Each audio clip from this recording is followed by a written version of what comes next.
नमस्कार दोस्तों, बहुत स्वागत है आप लोगों का सिंपल एजुकेशन में। आज की इस वीडियो में हम लोग बात करेंगे आप लोगों की सामाजिक विज्ञान की वर्कशीट नंबर 36 के बारे में। यह वर्कशीट हमारे अतीत के 5वें अध्याय ईश्वर से अनुराग वाले अध्याय से ली गई है और इसमें हमें भक्ति काल के कुछ विचारकों के बारे में, भक्तों के बारे में जानकारी प्रदान की गई है। तो सबसे पहले हम देखेंगे कि इस वर्कशीट में हमें भक्ति काल के बारे में और भक्ति काल के कवियों के बारे में क्या जानकारी दी गई है, और उसके बाद जो प्रश्न हमारे सामने रखे गए हैं इस वर्कशीट के माध्यम से उनके जवाबों की तरफ हम लोग अपनी नज़र दौड़ाएंगे। तो चलिए बिना वक्त जाया किए हुए हम लोग आरंभ करते हैं आज की इस वीडियो में ईश्वर से अनुराग का अध्ययन। प्यारे बच्चों, 13वीं सदी के बाद उत्तरी भारत में भक्ति आंदोलन की एक नई लहर आई। यह एक ऐसा युग था जब इस्लाम, हिंदू धर्म, सूफी मत, भक्ति की विभिन्न धाराओं में और नाथपंथियों, सिद्धों तथा योगियों ने परस्पर एक दूसरे को प्रभावित किया। इनमें से कुछ के बारे में हम आज जानेंगे। पहला है तुलसीदास। तुलसीदास के ईश्वर को राम के रूप में धारण किया।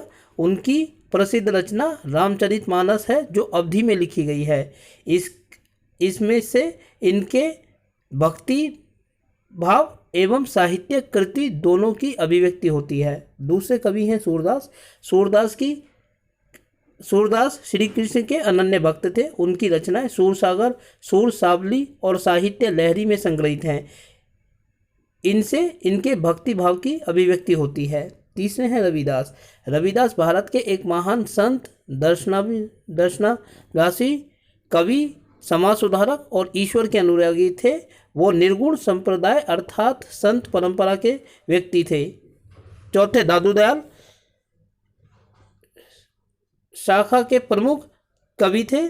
दादू के नाम में दादू पंथ चल पड़ा। वे अत्यधिक दयालु थे, इस कारण उनका नाम दादू दयाल पड़ गया। उन्होंने शबद और साखी लिखी। इनकी रचना प्रेम भावपूर्ण है। चौथा जो है वो है मीराबाई। मीराबाई एक राजपूत कन्या थी। इनका विवाह मेवाड़ के राजसी घराने में हुआ था। वे कृष्ण के प्रति आकर्षित थी। उनके भजनों के प्रति भक्ति की भावना अभिव्यक्त होती है। दोस्तों, इसके बाद एक गतिविधि इस वर्कशीट में दी गई है। हम देखते हैं कि गतिविधि क्या है। ऐसे कई संत कवि हैं जिनके नाम का उल्लेख इस अध्याय में किया गया है, लेकिन उनके काम को अध्याय में शामिल नहीं किया गया है। इस भाषा के बारे में और अधिक जानकारी प्राप्त करें जिसमें उन्होंने लिखा है क्या उनकी रचनाएं गाई गई थी और इनकी रचना क्या थी। तो ये गतिविधि है जो आपको करनी है। इसके बाद इस वर्कशीट में जो सवाल दिए गए हैं उनका जवाब हमें अब जानना है। ये जो प्रश्न इसमें दिए गए हैं वो खाली स्थान भरने के हैं और ये खाली स्थान हमें इसी वर्कशीट में दिए गए प्रकरण में से भरने हैं। तो पहला सवाल है कि रामचरितमानस की रचना डैश भाषा में है।